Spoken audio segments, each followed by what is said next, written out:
Une des choses les plus importantes en éducation, c'est de venir poser un cadre. Poser un cadre, ça veut dire définir tout ce qui est dans le jeu et tout ce qui est hors jeu. Exactement comme dans un jeu de société, où le cadre, ça va être l'ensemble des règles qui vont permettre à tout le monde de s'amuser, d'apprendre, tout en étant en sécurité. Être en sécurité dans un jeu, ça veut dire ne pas se faire voler ses cartes ou qu'il n'y ait pas quelqu'un qui vienne sauter 3 cases d'un coup. Et dans la vraie vie, c'est exactement la même chose. Le cadre, il va permettre à tous les membres de la famille de grandir, de s'épanouir et de s'amuser tout en étant en sécurité. C'est pour ça que c'est indispensable de le définir, c'est vraiment la colonne vertébrale de l'éducation. Donc dans cette vidéo, je vais vous proposer plusieurs étapes que vous allez pouvoir suivre si vous aussi, vous souhaitez définir un cadre pour l'éducation de vos enfants chez vous. La première chose à faire quand on va définir le cadre qu'on veut mettre en place chez nous, c'est de venir réfléchir aux valeurs. On va identifier 2 ou 3 grandes valeurs qui vont être les plus importantes, qui vont guider notre éducation et qu'on va vouloir transmettre à nos enfants. Et ces valeurs-là, elles vont apporter plusieurs avantages. Déjà, elles vont nous donner un cap, une direction. Une fois qu'on les a définies, on sait où est-ce qu'on veut aller. Ensuite, elles vont nous permettre d'être cohérents dans les règles qu'on va définir. Par exemple, si j'ai des règles qui disent on fait hyper attention à la maison, à l'hygiène corporelle, on se lave 3 fois par jour les cheveux, etc.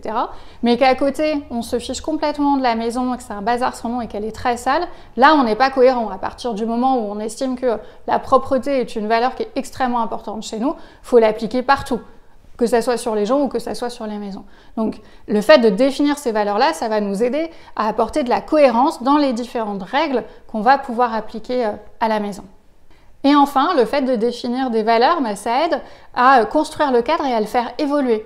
Les règles qu'on va mettre en place à la maison, elles vont grandir avec la famille. Quand les enfants sont plus petits, on va dire il ne faut pas mettre les doigts dans les prises.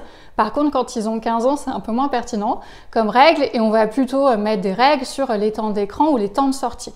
Donc le cadre, il va évoluer, il va vivre avec la famille. Et le fait d'avoir défini des valeurs en amont, ça va nous aider à faire évoluer ce cadre-là, tout en gardant la cohérence qu'on avait définie dès le départ. L'idéal pour venir définir les valeurs qui vont guider l'éducation de nos enfants, c'est d'avoir une discussion entre parents et d'exprimer vraiment ce qui nous tient le plus à cœur, ce qu'on a vraiment envie de transmettre à nos enfants. Et on va retenir comme ça 2 ou 3 valeurs qui vont être le cap, la direction de notre éducation. Ça n'est pas la peine d'en choisir plus parce que si on en prend 10 ou 15, finalement, ces valeurs, elles vont être noyées, elles vont perdre leur sens. Donc, il vaut mieux en retenir 2 ou 3 et que ce soit vraiment sur celles-là qu'on se concentre. Par exemple, je peux choisir pour l'éducation de mes enfants rigueur et excellence. Ou il y a une autre famille qui peut dire moi, l'éducation de mes enfants, je veux qu'elle soit orientée autour de la bienveillance et de la liberté. Et on voit déjà les différences qui vont émerger entre ces 2 familles. Les valeurs et les règles qui vont être mises en place à la maison et qui vont être transmises, ça ne vont pas être les mêmes. Quand j'éduque mes enfants autour de la rigueur et de l'excellence, je ne vais pas les éduquer de la même façon quand je suis plutôt orientée autour de la liberté et de la bienveillance. Donc ces règles-là, ça va vraiment être le cap qu'on va transmettre à nos enfants et ça peut vraiment avoir une importance dans l'orientation, dans la couleur qu'on va donner à leur éducation. Et enfin, la dernière chose qui est importante, c'est que ça n'est pas parce qu'on ne choisit pas une valeur ou une direction qu'on l'oublie complètement et qu'on la met de côté. Par exemple, moi je ne vais pas forcément retenir la sécurité dans les 3 valeurs qui vont driver l'éducation de mes enfants. Pour autant, je ne vais pas laisser la sécurité complètement de côté et l'oublier complètement. Je vais plutôt dire, moi ce qui va orienter l'éducation de ma fille, ça va être la liberté et en même temps, en lui donnant un maximum de liberté, en essayant de lui apporter le plus d'autonomie possible, je vais quand même faire attention à sa sécurité. Donc, ça n'est pas parce que je ne retiens pas un concept que je n'y fais pas du tout attention, ça veut juste dire que ça n'est pas ce qui va driver, orienter l'éducation de mes enfants. Ensuite, la deuxième étape va consister à traduire ces valeurs en règles très concrètes et très opérationnelles. Par exemple, si j'ai une fratrie et que j'ai choisi comme valeur l'entraide ou la solidarité, je vais pouvoir édicter une règle qui va dire les aînés doivent consacrer un quart d'heure de leur journée pour aider les plus jeunes, soit à faire leurs devoirs, soit à ranger leur chambre. Et on voit que ces valeurs, elles vont se traduire dans des manières de faire et de vivre, dans des règles qu'on va mettre en place à la maison. Et ensuite, ces règles, on peut venir les afficher, puisque l'idée, c'est que tout le monde les voit et que tout le monde puisse s'y référer. On va pouvoir faire des panneaux, alors soit avec des règles écrites si les enfants savent lire, soit avec des dessins si ils sont plus jeunes et qui vont rappeler les règles et les valeurs qui sont en vigueur à la maison. On peut soit écrire des règles qui expliquent ce qu'il est interdit de faire, soit écrire des règles qui plutôt expliquent ce qu'il est recommandé de faire. Moi, je suis plutôt pour la deuxième option. Quand j'arrive quelque part, si je vois un panneau où il y a écrit plein de choses que je n'ai pas le droit de faire, ça va pas me donner envie, ça va plutôt me frustrer. Alors qu'au contraire, si je vois un panneau où il est écrit plein de choses que je peux faire, que j'ai le droit de faire, là, ça va plutôt me donner envie. Et d'ailleurs, la plupart des règles d'éducation, on peut les écrire soit de manière négative, soit de manière positive. Il y a toujours un pendant positif. Par exemple, en négatif, on va dire on ne tape pas, et en positif, on va dire on prend soin des personnes et on respecte les personnes de la famille. Donc on peut toujours trouver le pendant positif d'une règle négative, il suffit juste de la reformuler un petit peu différemment. Une fois qu'on a défini le cadre et qu'on a défini les règles qui vont être en vigueur à la maison, l'idée, ça va être de faire vivre ce cadre-là, de le faire évoluer. On en a parlé, les règles, elles vont changer au fur et à mesure que les enfants grandissent. On va passer de règles de sécurité de base à des règles qui vont plutôt concerner les temps d'écran ou les temps de sortie. Et donc, ce cadre-là, il va évoluer sur les feuilles qu'on aura pu afficher à la maison. On va venir enlever certaines règles ou se dire celles-là, finalement, elles n'ont plus trop d'importance, elles ne sont plus pertinentes, et venir en rajouter des nouvelles. Et d'ailleurs, plus les enfants grandissent, plus on va pouvoir co-construire avec eux le cadre et définir les nouvelles règles en vigueur. Quand ils sont tout petits, c'est plutôt les parents qui vont faire ce travail-là et mener cette réflexion-là. Et ensuite, plus ils grandissent, plus ils vont pouvoir être associés à la définition du cadre. À partir de 5-6 ans, on peut commencer à en parler avec eux. Et à partir de 7-8 ans, ils sont tout à fait capables de venir définir par eux-mêmes des règles qui vont être applicables à la maison. Et d'ailleurs, plus on va les impliquer dans la définition du cadre, plus ils vont le respecter, ça c'est certain. Par ailleurs, dans la manière de faire vivre le cadre, il y a deux choses qui sont extrêmement importantes et que les parents doivent garder en tête. La première chose, c'est la constance dans l'application des règles. Les deux parents doivent appliquer les règles de la même façon. S'il y en a un qui est hyper laxiste et l'autre qui est hyper sévère, les enfants vont être perdus. Et de même, il faut que chaque parent applique les règles et les sanctions qui vont avec de manière assez uniforme. Si à un moment donné, il y a un enfant qui est puni de manière extrêmement sévère parce qu'il n'a pas suivi une règle et que 3 jours après, il outrepasse la même règle et qu'en fait, finalement, ça passe comme une lettre à la poste et qu'il n'est pas puni, ça va être illisible pour lui, il ne va pas comprendre. Exactement comme nous, en tant qu'adultes, si à un moment, on traverse au rouge sur un passage piéton, un jour, on va rien nous dire, finalement, ça va passer, et 3 jours après, on va refaire la même chose et on va prendre une peine de 3 mois de prison, on va rien comprendre. Ça va être illisible comme règle. À la maison, c'est pareil. Il faut qu'il y ait de la constance dans la manière d'appliquer les règles et dans la manière d'appliquer les sanctions. Et la deuxième chose qu'il est importante de prendre en compte quand on va faire vivre le cadre et qu'on va appliquer les règles à la maison, c'est l'exemplarité des parents. Les règles, elles concernent tout le monde à la maison. Si à un moment, il y a écrit « on ne doit pas crier », ou de manière positive, on doit parler calmement, ça concerne tout le monde. Il n'y a pas de raison que les parents ne suivent pas les règles qui sont données pour toute la maison.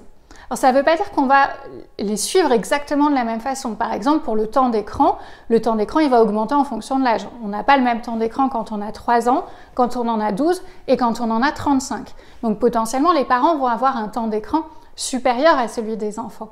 Par contre, le fait de contrôler son temps d'écran, le fait de faire attention à ne pas passer trop de temps devant son téléphone, ça concerne tout le monde.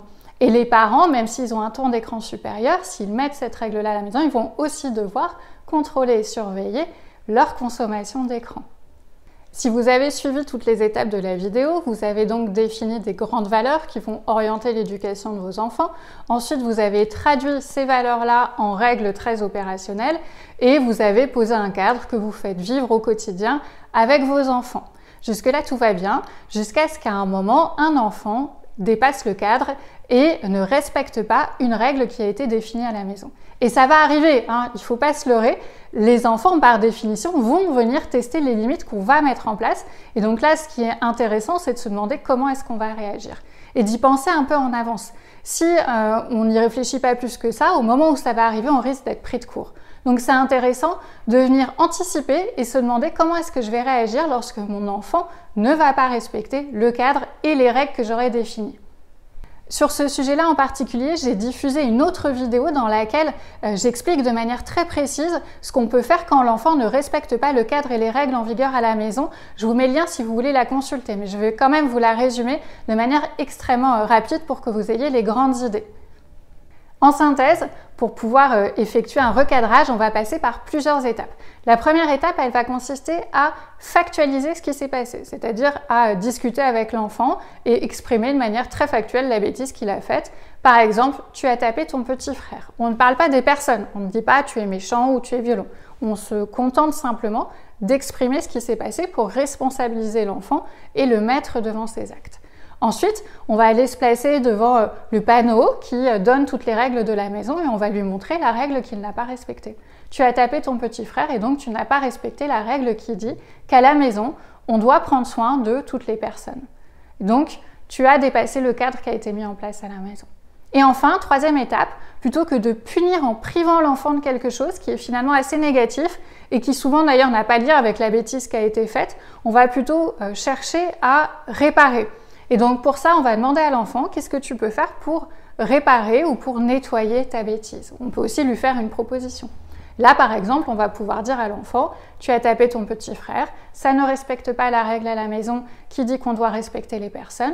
Et donc, pour réparer ta bêtise, tu peux aller t'excuser auprès de ton petit frère. » Et on va comme ça chercher plutôt une sortie par le haut. On ne punit pas l'enfant dans le sens où on ne le prive pas de quelque chose parce que c'est assez écrasant comme manière de faire. Au contraire, on va plutôt chercher une manière de faire gagnant-gagnant où les deux parties, les parents et les enfants, en sortent avec un apprentissage par le haut pour mettre fin définitivement au conflit et éviter qu'il y ait des conflits latents qui se reproduisent.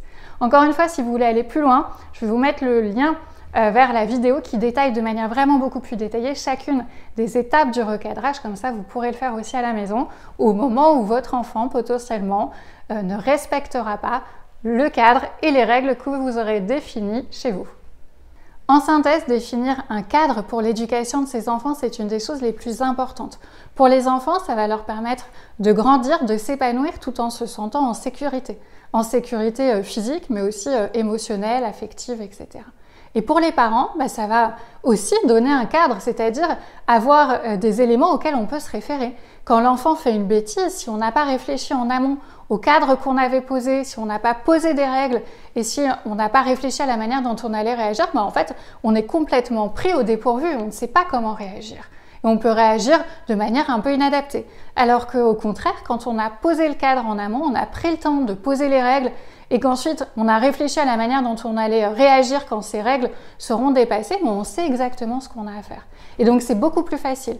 On n'a plus qu'à le faire en fait, on y a déjà réfléchi en amont et on n'a plus qu'à dérouler en utilisant notamment l'outil de recadrage. Donc ça nous aide beaucoup en tant que parents à nous orienter dans l'éducation de nos enfants. Voilà, et pour finir, je vous mets le lien, je vous l'ai mis un peu tout à l'heure, mais je le remets si vous voulez aller voir la vidéo qui explique comment réagir quand un enfant dépasse une règle sur la punition, non pas sous forme de privation puisque c'est assez négatif, mais plutôt sous forme de recadrage et de réparation.